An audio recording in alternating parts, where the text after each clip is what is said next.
of sharing. 旅人的香。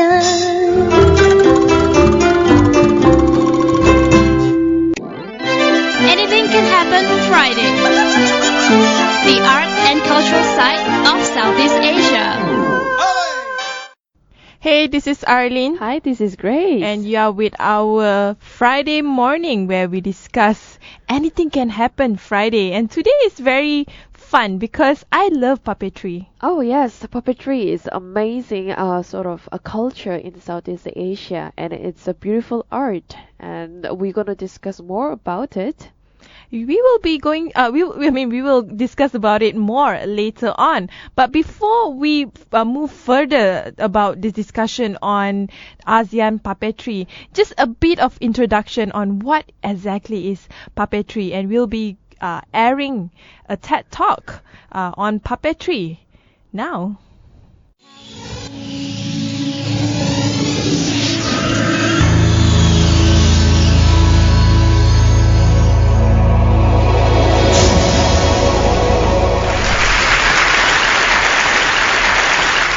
Well, we're here today to talk about the evolution of a puppet horse. But actually, we're going to start this evolution with a hyena. The ancestor of the horse. Okay, we'll do something with it.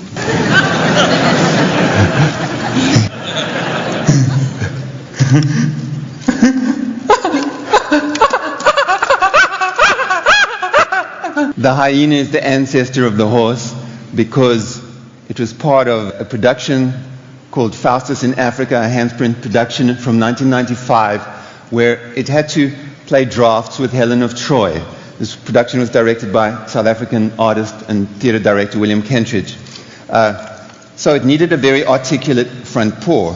But like all puppets, it has other attributes. One of them is breath, and it kind of breathes.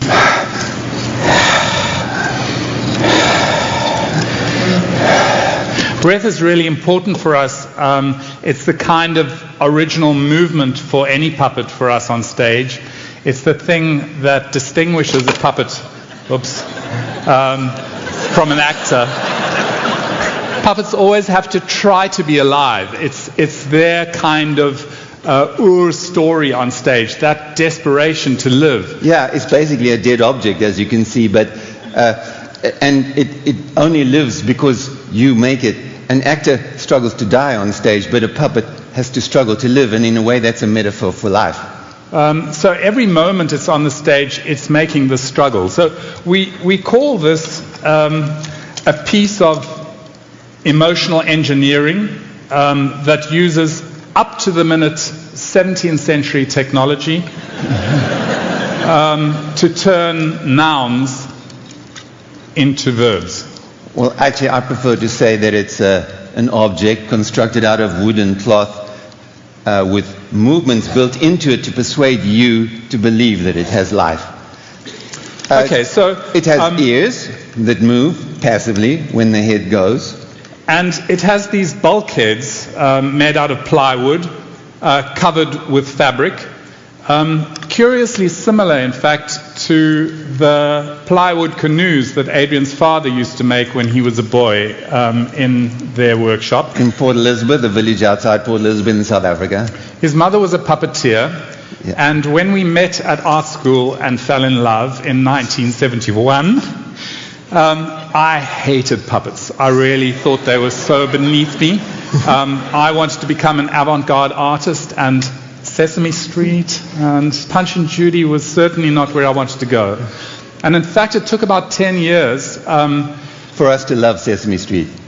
And for me to discover the Bambara or Bamana puppets of Mali in West Africa, where there's a fabulous tradition of puppetry, to learn a renewed or a new respect for this art form. So in 1981, I persuaded Basil and some friends of mine to form a puppet company, and 20 years later, miraculously, we collaborated with a company from Mali, the Sogolon Marionette Troupe of Bamako, where we made a piece about a tall giraffe, which was called Tall Horse. It was a life-size giraffe. And here again you see the same structure. The bulkheads have now turned into hoops of cane, but it's ultimately the same structure. It's got two people inside it on stilts, which give them the height, and somebody in the front who's using a kind of steering wheel to move that head. The person in the hind legs is also controlling the tail, a bit like the hyena, same mechanism, just a bit bigger, and he's controlling the ear movement. So this production was seen by Tom Morris of the National Theatre in London, and just around that time, his mother had said, "Have you seen this book by Michael Morpurgo called War Horse?" Yeah, it's about a boy who falls in love with a horse. The horse is sold to the First World War, and he joins up to find his horse. So Tom gave us a call and said, do you think you could make us a horse for a show to happen at the National Theatre? It seemed a lovely idea. But it had to ride. It had to have a rider. It had to have a rider, and it had to participate in cavalry charges. Play about early 20th century. Ploughing technology and cavalry charges was a little bit of a challenge for the accounting department at the National Theatre in London, but they agreed to go along with it for a while. So we began with a test. This is Adrian and Tace Stunder, who went on to actually design the cane system for the horse, and our next door neighbor Catherine, riding on a ladder. The weight is really difficult when it's up above your head. And once we put Catherine through that particular brand of hell, we knew that we might be able to make a horse which could be ridden. So we made a model. This is a cardboard model, a little bit smaller than the hyena. You'll notice that the legs are plywood legs and the canoe structure is still there. And the two manipulators are inside. But we didn't realize at the time that we actually needed a third manipulator because we couldn't manipulate the neck from inside and walk the horse at the same time. We started work on the prototype after the model was approved, and the prototype took a bit longer than we anticipated. We had to throw out the plywood legs and make new cane ones, and we had a crate built for it. It had to be shipped to London. We were going to test drive it in the street outside of our house in Cape Town, and it got to midnight and we haven't done that yet.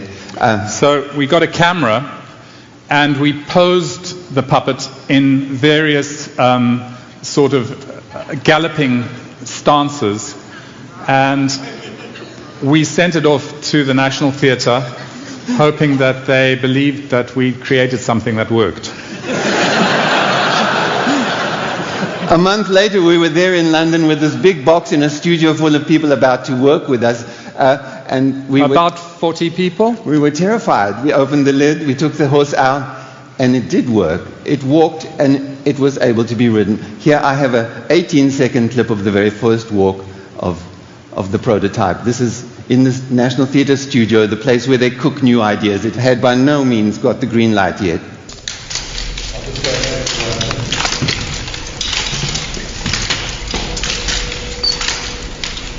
The choreographer Toby Sedgwick invented a beautiful sequence where a baby horse, which was made out of sticks and bits of twigs, grew up into the big horse.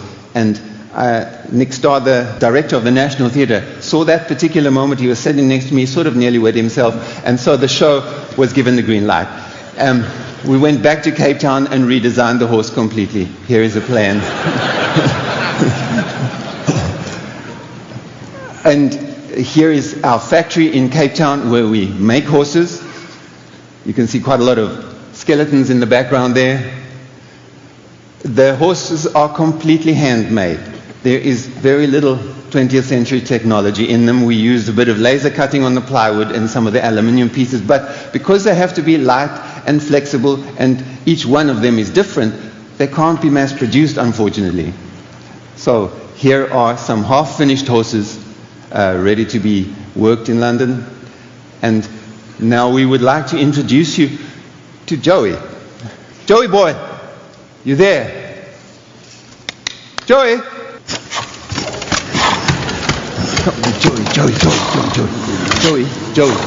Joey. Shh. Come here. Stand here where people can see. Move around. Come. That's it. I'll just like to describe. I won't talk too loud. He might get irritated. But here, Craig is working the head. He has bicycle brake cables going down to the head control in his hand. Each one of them operates either an ear separately or the head up and down, but he also controls the head directly by using his hand. The ears are very important, obviously, and a very important emotional indicator of the horse. When they point right back, the horse is fearful or angry, depending on what's going on in front of him, around him. Or when he's more relaxed, the head comes down and the ears listen either side. Horses' hearing is very important. It's almost more important than their eyesight. Over here, Tommy's got what we call the heart position. He is working the leg. You see the string tendon from the hyena. The hyena's front leg automatically pulls the hoof up.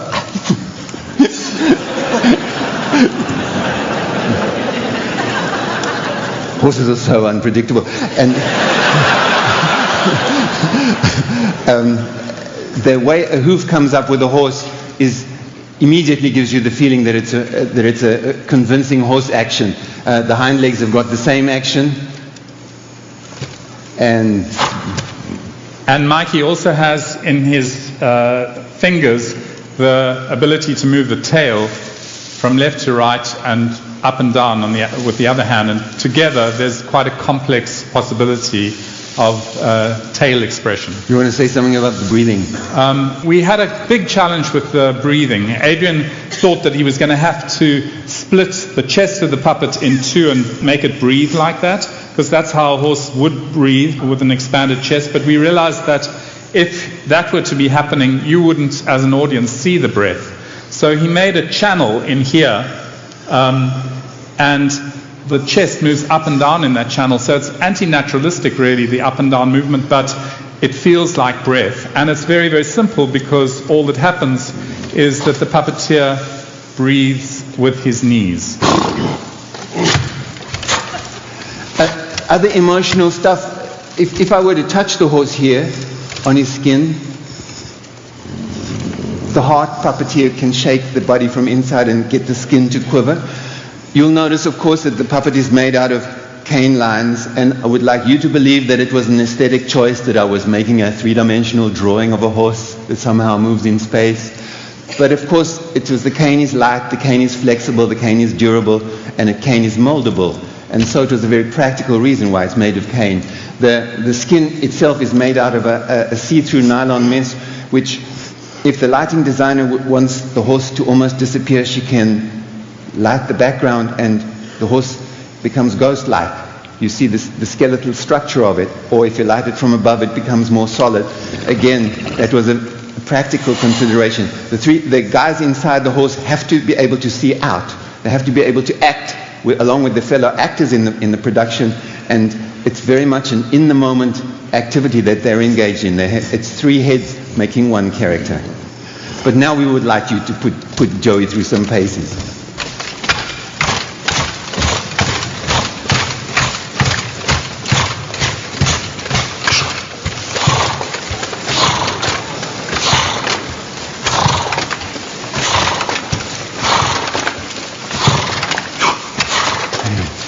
And plant.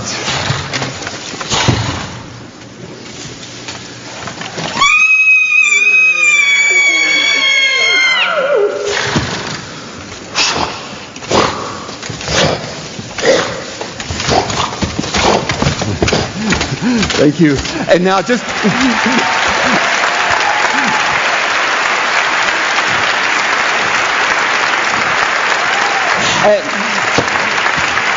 all the way from sunny California, we have Zem Wakim, who's going to ride the horse for us.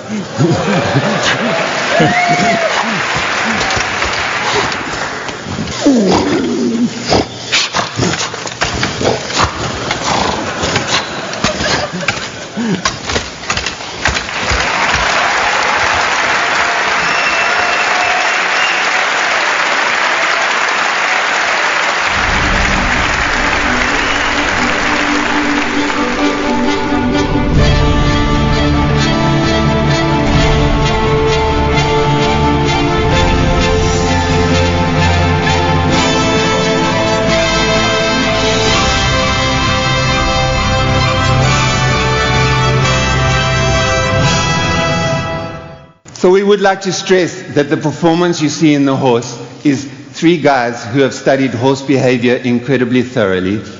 Not being able to talk to one another while they're on stage because they're mic'd. The sound that very large chest makes of the horse, the whinnying and the nickering and everything, that starts usually with one performer, carries on with the second person and ends with the third. So Mighty Brett from Leicestershire.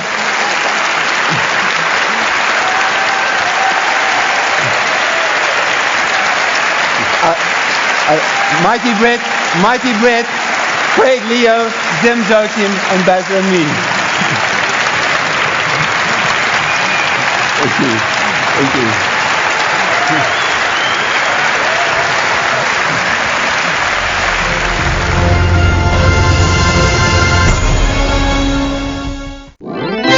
Anything can happen Friday. The art and cultural side of Southeast Asia. Hey, this is Arlene. Hi, this is Grace. And of course, you are with us again on our Anything Can Happen Friday. I hope you Right. enjoy the discussion by TED Talk earlier on. And Ali, when it comes to puppet, what kind of puppet stories or tales do you know? Because you're from Malaysia, and Malaysia does have a lot of stories, right? Yeah, I think when it comes to shadow puppet in the context of Southeast Asia, it's really unique and it's really beautiful. The story mainly is from its Hindu-Buddhist origin. And I still remember the long winding story of the Ramayana. It's one of my favorite story. I also remember where a couple of years ago when I visited Jakarta, they have a museum just on shadow puppet, and it was amazing because you see it's not just the influence from Java or from Indonesia. You see that the shadow puppet evolved from just purely an art by the lay person in the village to an art that actually tells the story of other parts of the world as well. I still remember one of the shadow puppet has a Chinese influence because at that time they were immigrants from China and they were trying to tell their version of the story, and they created a Chinese version of the shadow puppet.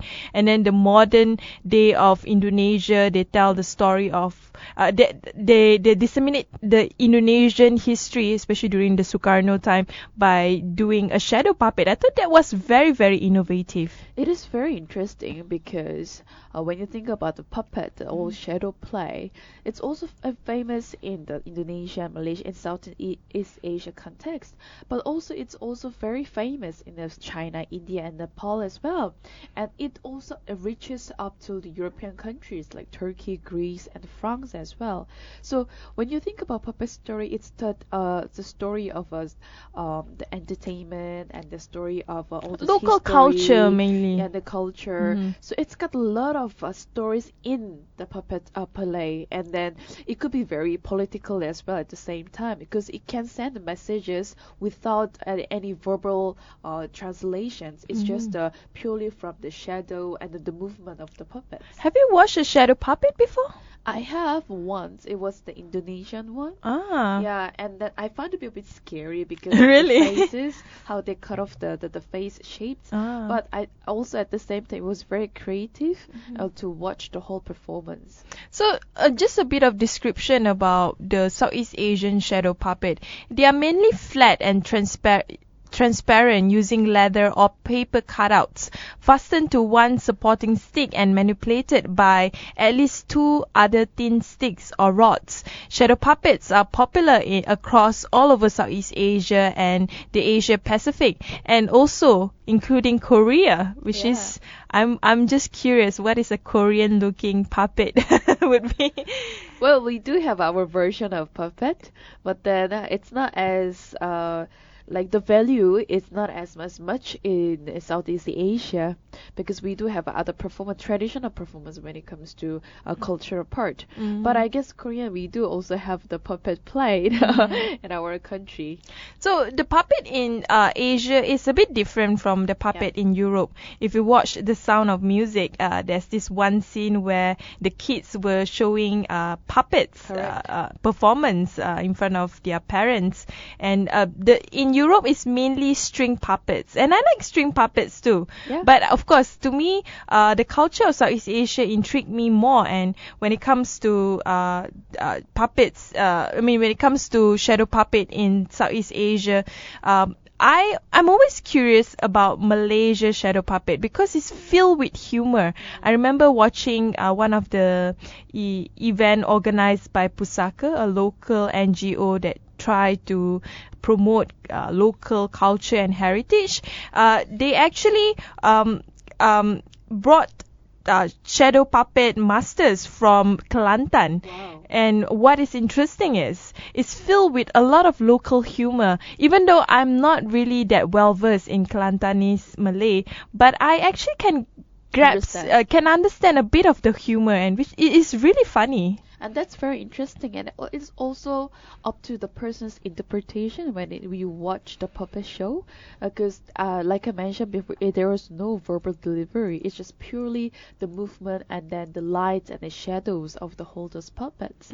So it will tell the one story, but it could also be interpreted in the many ways. Anyway, we'll take one short break. When we return, we will discuss more on the future of shadow puppets in Southeast Asia. Anything can happen Friday. The art and cultural side of Southeast Asia. Hey, this is Arlene. Hi, this is Grace. And of course, you are with us on our not Durian Hit, but on our Anything Can Happen Friday. That's correct. So, just to continue about wayang kulit, do you know that in Indonesia, UNESCO has designated wayang kulit, which is shadow play in Malay or in Indonesian language, as one of the masterpieces of the oral and intangible heritage of humanity. Oh, that's great, and it's one of the pride that coming from Southeast Asia. Then, but I have a question: is wayang kulit Indonesian or Malaysian? Wayang kulit is actually quite synonym with the region of Southeast Asia and to some extent the Asia Pacific. I mean, the art itself. If you look at even as far as China and India, they have their own version of wayang kulit. Yes. In fact, the story can be quite similar, although it's being changed according to the local culture. But in Malaysia, unfortunately, during the 90s, wayang kulit was actually banned by the state government of PAS because it apparently is deemed as un-Islamic.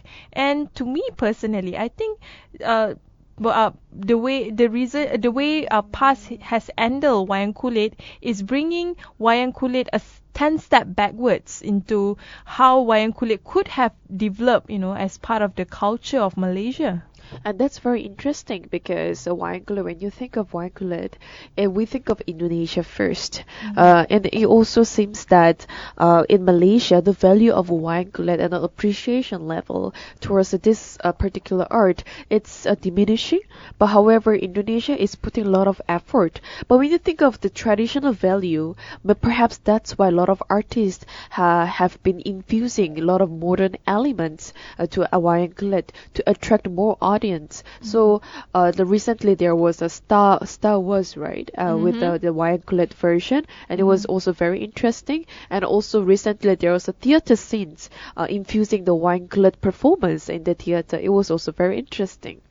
I think wayang kulit can go really far. It can preserve its traditional oral and puppetry history, but it can also be really dynamic in the sense that it infused foreign culture into it and become a new version of storytelling, because the essence of wayang kulit is not just about entertainment. If you look into it, it's also about using mystical tales and morality tales to tell a story or to share information to especially to villagers or to lay person. And I think it's an effective way of sharing information with people rather than the usual books reading and all that. Right. And I think wayang kulit is more entertaining as well. Let's say you want to spread the message of, I give example of the history, the local history of your community, rather than give a lecture or preaching about it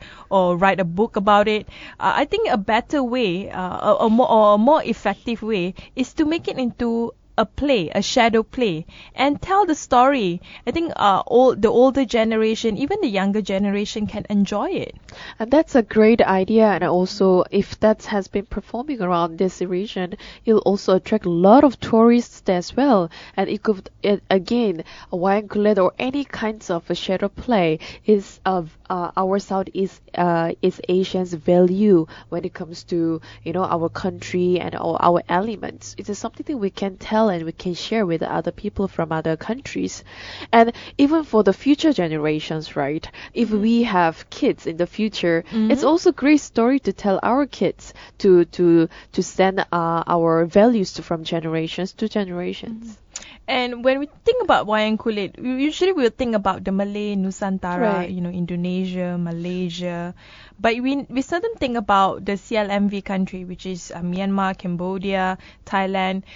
In reality, they have a robust wayang kulit, I wouldn't say industry, but culture in a sense. For example, in Burma, puppet play has been performed since at least during the 14,000. In the 17,000, the royal court began to formally sponsor and regulate the puppet theatre, and causing it to quickly grow in prestige. While in the 18,000 century, puppet theatre was considered the most highly developed of entertainment arts and was also the most popular. Although it's no longer that popular today, the tradition is still mainly performed by a small number of performing troops. And that is still that's only in Burma, while in countries like Thailand, shadow theatre is called Nanyang. In the south, there is a tradition called Nang Talung. Nanyang puppets are normally made by cowhide and rattans. The performances are normally accompanied by a combination of songs and chants, but in the 1960s, it was temporarily suspended due to a fire at the National Theatre. But Nang drama has influenced modern Thai cinema, including filmmakers like Chert Songri and Payut Ngau Kra Chang. Wow. So that's quite a lot of information and the story. But when it comes to just the whole performance, as in the puppet play, we mentioned that it is also very famous in the Western. But then how it is performed, it may be different from European countries to Asian countries. And even the stories are very different from each other. But will there be any chance having the puppetry festival from all over, around the world, from Europe and then other country, as well as including Southeast Asia? It'll be really beautiful to see the combination of these Western and the Asian values. I am really, the future of wayang kulit is really actually in the hands of the younger generation, and I'm not that optimistic about it because I think wayang kulit is still very much under threats by modernization. Younger people today, they are more interested in modern culture like hip hop, modern music, and modern arts. So when it comes to traditional arts, it's very much being seen as outdated and not cool enough. Is it still sort of boring elements to younger generation when they think of the traditional value? I think so, because a lot of the traditional arts is very long winding, and of course in the era of YouTube and Facebook and all, people, and also Twitter, people have short-term memory, and Right. they don't like long winding performances. They want something that is impactful, you know. Perhaps they can infuse social media. Perhaps BuzzFeed can come up with the wangular element to educate the oldest younger generations, and they may get interested. Maybe that's a great idea. At the same time, I mean, I do believe that we need to preserve cultural element in Southeast Asia, especially it involves our own identity. Governments in Southeast Asia play a vital role. Besides government, I think a bottom-up approach is definitely more effective. Communities should work together, preserving local culture and local arts. I mean, we don't have to go as far as Wayang Kulit. I still remember during my dad's time, he told me when he was younger, he loved watching the Chinese opera. Right. But now there's very little Chinese opera performance. In fact, it's unheard of among the younger generation. But in the past, it was the entertainment for people living in semi-urban area. That is very true. I think it applies to most of the Asian countries, or even when it comes to traditional values. People's focus nowadays, it's been shifted to more modern performances like dance, theater scenes, rather than going for the traditional value. Even in Korea and Japan, Japan is also famous for having a lot of traditional arts performances, but now people are just straying away from the traditional scenes. So I guess there goes with your point where you said the government plays very vital roles to educate people and then to be able to carry the traditional value. At the end of the day, it's not just about preserving culture and entertainment. It's about preserving identity. Right. And to me, identity is all about your heritage and your culture and how you see yourself in society. And to me, for Southeast Asian especially, I mean, our identity is closely related to our history. Yes. As much as we want to move forward, you know, talking about the ASEAN economic community, talking about the future of new entertainments and all that, we also need to think about what makes us Southeast Asian, what makes us unique, and what unites us together to form an ASEAN community. And I think puppetry or shadow play is one of the elements that we might want to consider. For sure. And that's a great point that you made here. And today's Friday, so hope that, well, perhaps today evening or over the weekends, we can find some traditional value and to watch and also to appreciate the arts in general in Southeast Asia. So that's all from me today. Thank you for listening to us, and catch us again next week, next Monday. And don't forget to leave us the feedback, and your feedbacks are always welcome.